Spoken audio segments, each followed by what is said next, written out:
بسم اللہ الرحمن الرحیم۔ السلام علیکم 5 کلاس۔ آج ہم صوفیہ اکرام رحمۃ اللہ علیہم کے بارے میں پڑھتے ہیں۔ حاصلات تعلم میں سبق کی تکمیل کے بعد آپ اس قابل ہو جائیں گے کہ صوفیہ اکرام رحمۃ اللہ علیہم کے عظمت و کردار سے آگاہ ہو سکیں۔ سبق میں دیے ہوئے صوفیہ اکرام رحمۃ اللہ علیہم کے حالات زندگی و تعلیمات کے متعلق اجمالی طور پر جان سکیں، پوری طور پر جان سکیں۔ اسلام کی اشاعت بالخصوص برصغیر میں صوفیہ اکرام رحمۃ اللہ علیہم کی خدمات سے آگاہ ہو سکیں، ان کی تعلیمات کو اپنی عملی زندگی میں اپنا سکیں۔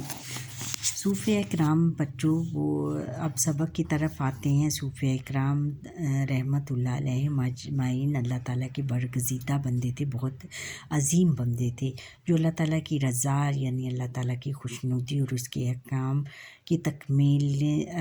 کی مکمل پابندی کرتے ہیں اور دوسروں کو بھی اس کی تعلیم دیتے ہیں۔ جو اللہ تعالیٰ کے حکم، جو اللہ تعالیٰ نے فرمایا ہے، جس کے مطابق اللہ تعالیٰ نے زندگی گزارنے کی جو ہمیں ہدایات دی ہیں، ان کے مطابق وہ زندگی گزارتے تھے، ان کی پابندی کرتے تھے اور دوسروں کو بھی اس کی تعلیم دیتے تھے۔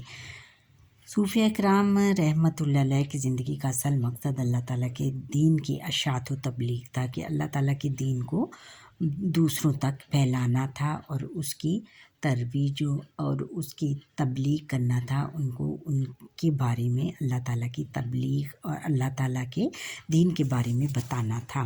اس مقصد کی تکمیل کے لیے، اس مقصد کو حاصل کرنے کے لیے یا اس مقصد کو پورا کرنے کے لیے انہوں نے دنیا کے دور دراز علاقوں تک، بہت دور کے علاقوں تک اسلام پہنچانے میں اہم کردار ادا کیا۔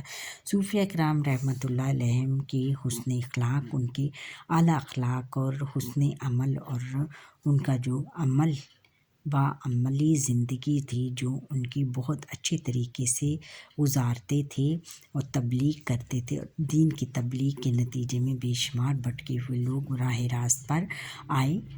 سیدھے راستے پر آئے اور کئی لوگوں نے اسلام قبول کیا، اور پھر کئی لوگوں نے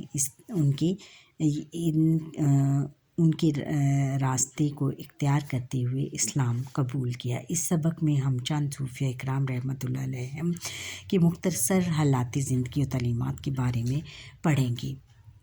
بچوں، برصغیر پاک و ہند میں جب اسلام پہنچا تو وہ انہی صوفیہ اکرام رحمۃ اللہ علیہ کے ذریعے پہنچا، کیونکہ اسلام جو تھا وہ صرف عرب تک محدود تھا، اور پھر اس کے بعد صحابہ اکرام، پھر خلفائے راشدین، اور اس کے بعد صوفیہ اکرام کا دور آیا، جنہوں نے کہ اسلام کو دور دراز علاقوں تک پہنچایا، اور برصغیر پاک و ہند یعنی انڈیا اور پاکستان میں جو اسلام پہنچانے والے تھے وہ صوفیہ اکرام ہی تھے۔ ان کی بدولت پورے برصغیر میں اسلام پھیلا اور انہوں نے اسلام کی تبلیغ کی۔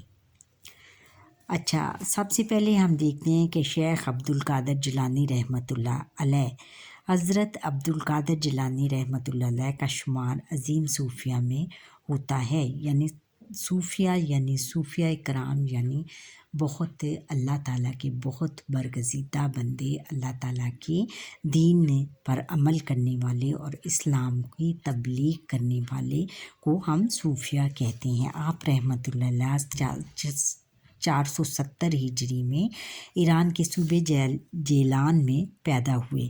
آپ رحمۃ اللہ کا نام عبد القادر اور کنیت ابو محمد، کنیت ماں باپ کے حوالے سے بہتر جانی جاتی ہے کہ باپ کا نام اس وقت باپ کا نام ساتھ لیا جاتا تھا، اپنے نام کے ساتھ باپ کا نام یا ماں کا نام استعمال ہوتا تھا، اس کو کنیت کہتے ہیں، اور لقب محی الدین، شیخ الاسلام اور تاج العارفین ہے، لقب حکومت کی طرف سے ملتا تھا۔ شیخ عبد القادر جیلانی رحمۃ اللہ علیہ نے قرآن مجید حفظ کیا اور پھر دیگر اسلامی علوم حاصل کیے۔ بہت سے اسلامی علوم بھی علوم بھی حاصل کیے۔ آپ رحمۃ اللہ علیہ اپنے دور کے عظیم فقیہ یعنی فقہ کے علم پر مہارت حاصل کی تھی، انہوں نے بہت زیادہ مہارت تھی۔ آپ رحمۃ اللہ علیہ کی چند مشہور تصانیف، چند مشہور کتابیں مفاتح الغیب اور غنیۃ الطالبین ہے، یعنی کہ ان کی مشہور کتابیں تھیں۔ یاد رکھیں کہ شیخ عبد القادر جیلانی رحمۃ اللہ علیہ نے فرمایا، تھوڑی چیز پر خوش رہو اور اس پر قناعت کرو۔ قناعت کا مطلب بھی یہ ہے کہ تھوڑی چیز پر خوش ہونا اور اسی پر گزارا کرنا۔ آپ رحمۃ اللہ علیہ نے 40 برس تک لوگوں کی اصلاح کا کام شروع کیا، یعنی لوگوں کی اصلاح یعنی لوگوں کو دین کے راستے پر لانے کا کام سر انجام کیا۔ آپ رحمۃ اللہ علیہ نے لوگوں کو تعلیم دی کہ خود اپنے رب کی اطاعت سے آراستہ کریں اور خود کو اپنے رب کی اطاعت سے آراستہ کریں، اپنے رب کی خوشنودی سے اپنے آپ کو آراستہ کریں، اپنے آپ کو اللہ تعالیٰ کی خوشنودی کی خاطر اپنی زندگی بسر کریں۔ آپ رحمۃ اللہ علیہ نے 561 ہجری میں وفات بھی۔ آپ رحمۃ اللہ علیہ کا مزار بغداد میں ہے، بغداد میں ہے، یعنی بغداد میں ان کو دفن کیا گیا، اور آپ نے کتنے 561 ہجری میں وفات پائی۔ آگے ہیں اگلے بزرگ ہیں حضرت جلال الدین رومی رحمۃ اللہ علیہ۔ حضرت جلال الدین رومی رحمۃ اللہ علیہ کا شمار اپنے دور کے اکابر صوفیہ میں ہوتا ہے۔ صوفیہ اکرام یعنی انہوں نے صوفیانہ کلام میں بہت زیادہ مہارت حاصل کی، اور ان کی پرشین میں بہت زیادہ ان کی رباعیات اور بہت زیادہ ان کا کلام ہے۔ پرشین یعنی فارسی زبان میں بہت زیادہ ان کا کلام ہے۔ آپ رحمۃ اللہ علیہ فقہ اور تصوف کے بہت بڑے عالم تھے۔ آپ رحمۃ اللہ علیہ ایک صوفی شاعر کے طور پر مشہور ہوئے۔ حضرت جلال الدین رومی رحمۃ اللہ علیہ 604 ہجری میں خراسان کے شہر بلیغ میں پیدا ہوئے۔ آپ رحمۃ اللہ علیہ کا نام محمد اور لقب جلال الدین ہے۔ آپ رحمۃ اللہ علیہ مولانا رومی کے نام سے مشہور ہوئے۔ آپ رحمۃ اللہ علیہ نے لوگوں کو میانہ روی اختیار کرنے، میانہ روی یعنی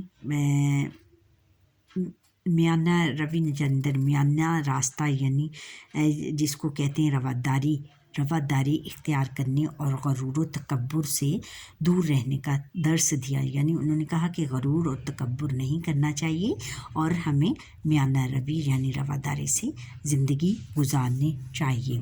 مولانا رومی رحمۃ اللہ علیہ کی نمایاں ناز کتاب کا نام، مشہور کتاب کا نام مثنوی مانوی ہے۔ آپ رحمۃ اللہ علیہ نے تقریباً